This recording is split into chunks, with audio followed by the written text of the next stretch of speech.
Blaze, I'm a film student. I'm starting this channel to talk about film stuff that I find relevant and interesting, but I might throw in the occasional not-so-film related content as I see fit. Now, I will start by saying that this setup is extremely temporary. I've got a better camera coming in the mail. I still don't know how to use my new, much better microphone. I can't figure out how to set it up with my computer. I do know how to set it up with the camera. And I'm also going to be moving in the next couple weeks, so the background is definitely going to change and we'll find a much more permanent home than this one. To start, I want to talk about a movie that had just come out on Netflix, The Mitchells vs. the Machines. Now in this film, the Mitchells, a dysfunctional family, are going on a road trip across country to drop their daughter Katie off at her first year of university. Now the reasons they're going on this road trip are pretty iffy, to say the least, and so I'll get into those more later in the video, but that's not important right now. What is important is that during this road trip, the machine apocalypse happens, and the Mitchells are the only family not captured by the robots. They spend the remainder of the movie trying to defeat the robots and set the rest of the humans free. Now, I do want to say that this is going to be a spoiler review, so if you haven't seen it yet, I would recommend you go watch it on Netflix and then come back to this video. Although if you don't care about spoilers, watch ahead. Now, I wanted to say that this isn't a bad film. In fact, I find it completely mediocre. There are a lot of scenes that feel really wholesome and really heartfelt. I feel like I bonded with the characters during their journey, which is what I feel most good films should try to accomplish. There are also a lot of hilarious moments. The Furby scene will live rent-free in my head until the day I die. I just gotta put that out there. It's so good. That's like peak cinema. And then there are also plenty of other jokes. I love the Kill Bill sirens when the mom goes like crazy at the end. I love the way Aaron acts around the posies and the crush that he has. It's so cute and wholesome. I love the way the dad struggles to subscribe to Katie's YouTube channel in the end. It's like, there's so many strong moments in this scene. I feel like they had all the dots laid out for them. They just struggled to connect them, you know? Now, I know I'm in the minority here. This film has a 4 to 5 stars on Letterboxd and a 97% on Rotten Tomatoes. That's a really good score on both of those platforms. But I thought I'd get into some of the details on why I disagree with what the majority of people thought about this film. Also, if you're interested, I'll link my Letterboxd down below, and feel free to comment yours in the comments. I'd love to check them out. The first reason I don't really enjoy this film so much is I don't like the you have to forgive your parents narrative that this film pushes.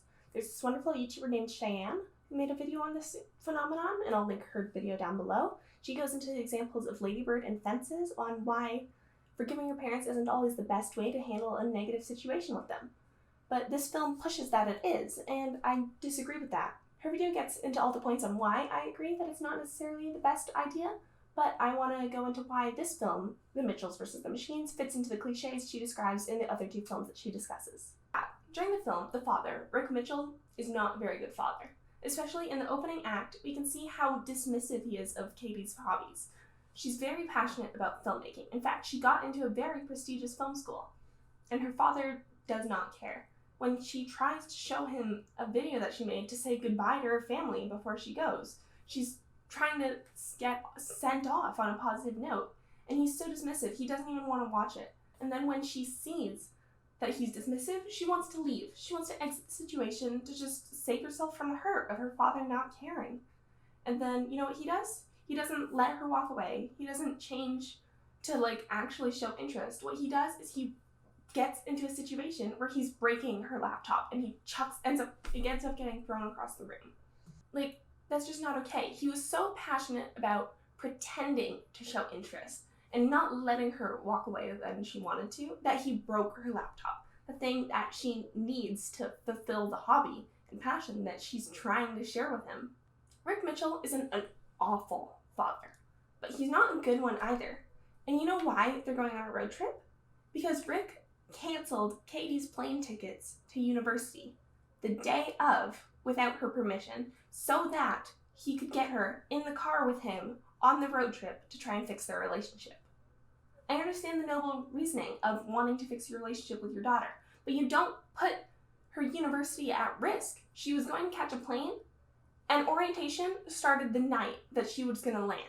So by going on this road trip that's going to take a week, she's missing the first week of her university. And her father went ahead and called the school and got their permission to let her miss this first week. Even though Katie is probably 18, if not at least 17. She's practically an adult, and she can make her own decisions regarding her schooling. In fact, I know from my university, they will not let your parents involved without your permission. So the fact that her father could just come in, call them and say, hey, my daughter's going to be missing the first week of school, is this okay? That would not happen. But even though that wouldn't happen in real life, that is such a shitty thing for him to do. He's throwing a damper in her plans. We've seen how excited Katie is to get the chance to go to this school, and her father just postpones it for her without her permission. He cancels her plane ticket without her permission. He forces her to he makes the only way that she can get there to go on a road trip with him without her permission. And now she's stuck in this situation that she doesn't want to be in, and she's forced to not make a scene because her mother and brother are excited to go. And it's just, like, that's heartbreaking. Like, no one deserves that. Like, it's not the worst situation in the world, but it's downright an unacceptable thing for her father to do. It's completely unacceptable, and I don't like how the movie just glosses this over and forgives it. Honestly, I feel like it should have taken a lot more for her to even agree to go into the car with him. She should have been so much more furious. Too furious to go on this road trip, let alone enjoy herself at any point along the way. This part I'm actually going to just read directly from my notes because I want to make sure I get it across the way that I want to, and it comes across clear enough for me to get my point. Eric Mitchell does change at the end of the film. He does what's best for Katie, and he takes an interest into her life. But so does Katie. She does the same thing for her father when she didn't need to. Instead of ending the movie acknowledging her dad has changed and the relationship growing through this change, Katie changes too, forgiving her father and growing. Katie's growth is a good thing, but that isn't what repaired the relationship, like the movie is trying to tell us. Rick's growth is what was necessary to repair the relationship, not Katie's. The narrative put an equal emphasis onto the growth of both of them when Katie didn't need to change for the relationship to heal. She only needed to accept that her dad had changed. She doesn't need to change herself for him. She doesn't owe him changing to adapt to his interests. He needs to nurture and raise her in a way that she's going to flourish. She doesn't need to shut part of herself down to let him in. Another issue I have with this film is how condescending it is. It's inarguably a kid's movie, but the message is just bone bad. It reads like a PSA on why you shouldn't take your technology for granted, but also you shouldn't let it run your life, which isn't inherently a bad thing, but when you're trying to push forward a narrative fiction piece, then it's boring. It's not what you're trying to do. It just reads like a PSA. It doesn't read as entertainment. An example of the condescending messaging is Linda's constant comparison of herself to the Posies.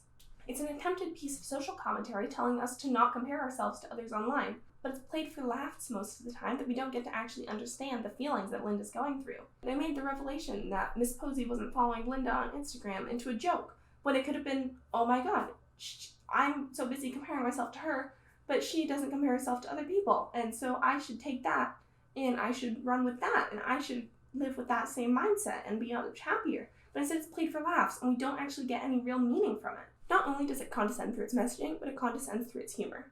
Now, don't get me wrong, like I said, some of the jokes are amazing. They're so incredibly witty, well written, well executed, or well timed that I live for them. They're amazing.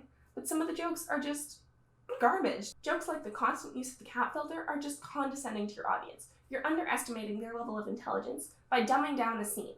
You think that they can't handle the gravity of the situation, so you put a cat filter on all the characters as they're being picked up and, like, kidnapped by robots. Saying, oh, even the cat filter can't make this funny. But you're trying to make it funny. You're not appreciating that your audience, even if they're young, can appreciate that a scene is serious and that there's serious things going on and there's real danger there. I know the movie is for kids, but I would much rather the kids watching this understand that the Mitchells are in danger than laugh over the fact that they've got a cat filter on and the filmmakers made a cheap joke out of the situation when something really serious was going on. They just didn't want the level of seriousness that this situation entails to be reached. And that's fair in a kid's movie. But you're doing it with such a cheap joke of just throwing a cat filter on all your characters that it loses meaning. It's just, oh my god, the cat filter looks silly and not anything we can actually take away from or laugh at. The last thing I want to talk about this film was gay representation. Katie Mitchell is undeniably sapphic, and I love that for children's media. She had pride pins on her sweater throughout the film, which I thought was a lovely touch. When the film finished, they gave her a girlfriend, her roommate. I was so happy. I loved it so much. I love that queer children are finally getting to see themselves on screen. But I don't like that in this film, it was tacked on into the epilogue as a post-credits scene. It felt cheap, just like all the other messaging in this film. It felt like an afterthought. We'll just throw it into the credits. The thing is, the credits had barely even started. I don't know why you bother putting it as a post-credits scene. Just continue the runtime of the film into the epilogue and then throw the credits on after that. And I feel like it would have been a much more cohesive moment, but also it wouldn't have felt so cheaply tacked on. It would have felt like part of the story rather than something you throw on. It feels just like J.K. Rowling tweeting, "Oh, by the way, Dumbledore was gay the whole time." Like, okay, that's great. Why didn't you write it in the book? And sure, the Mitchells vs. the Machines, they did this a lot better. It was part of the film, but it was in the credits. It wasn't part of the main runtime of the film. It was thrown on at the end. It's just cheap, like the rest of the messaging in this film. And I know I'm repeating that word cheap, and I know I'm repeating that phrase, but that's just what I feel about the film. I feel that it was a cheap attempt at something more meaningful. I love that Katie is queer. I love that young children will see themselves in Katie and see that it's okay to be who they are. What I don't love is the tired and old representation that we're still getting. I am over shock value, they were gay the whole time representation. This was new and groundbreaking 8 years ago in Paranorman, where we had a gay character in a children's cartoon. But it only came out at the end because that's all they were allowed to do. They wanted parents to let their kids watch the film and then at the end be like, "Oh crap, it was a gay film." They didn't want you to know it was gay until you were already invested in the characters. But I feel like in the 8 years since that movie, since that groundbreaking experience, we have moved beyond that. We are able to explore gay characters from the get-go, or at least we should be. This feels tired and old, and I need better. I want better from our media, and I want better representation in our media, and I'm done asking. We need it. I'm a film student. I'm working my hardest to make films and make media that represents queer representations, but I'm at the bottom of the food chain right now. We need people up top to see that this is a real need in the film industry and to make it happen, not just keep giving us cheap, "Oh, they were gay, oh, they were gay," but we're not going to explore that storyline. We need more than that. We need to do better. We need better than just, "Oh, by the way, they're gay." Well, that kind of devolved into a rant near the end, but I do want to say that I don't dislike this film. I gave it 2.5 out of 5 stars in Letterboxd, which is a decent rating. It wasn't a bad film. There are a lot of things I don't like about it, but there are a lot of things I do, and it was an enjoyable watch experience. I don't want you to come away from this thinking that I hate it just because I ranted about it at the end, because it wasn't the key source of my frustration. The gay media in general, or the lack thereof, is what's frustrating.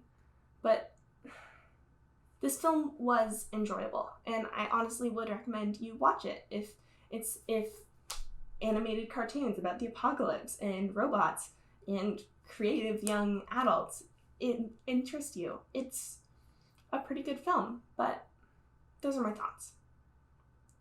Well, anyways, I hope you enjoyed watching. Next week, I'm going to be reviewing Season 2 of Love, Death, Robots. I'm going to be ranking all the episodes that come out, as I'm sure plenty of other people are going to do.